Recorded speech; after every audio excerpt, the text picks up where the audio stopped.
сатылымда хит болып жатқан қартадан жасалған әсіпті жасап көрсететін боламын.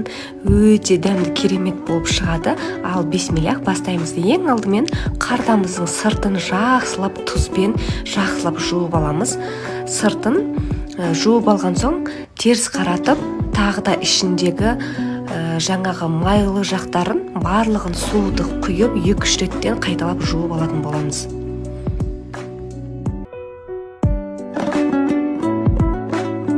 Өкпе, бауыр, етті осылай мясировкадан өткізіп, пиязымызды майталап турап, сәбізімізді теркадан өткізіп, күрішті алдын ала суға қойып, суымен бірге қосып жібердім. Дәміне қарай тұз, бұрыш салатын боламыз. Жақсылап араластырамыз. Қартамыздың бір бұрышын жақсылап тігіп шығамыз. Сіздерге менің рецептім пайдалы болып жатса, міндетті түрде лайк, комментарий қалдыруды ұмытпаңыздар. Және де менің YouTube каналымда бұдан да керемет ерекше рецептер бар.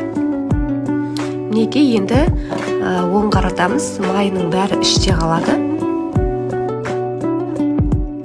Жаңағы дайындап қойған салмамыздың барлығын қартамыздың ішіне салып, салып болған соң бұрышын дәл солай тігіп шығамыз. Қараңыздар, бостау етіп саласыздар, өйткені біздің күрішіміз үлкейеді.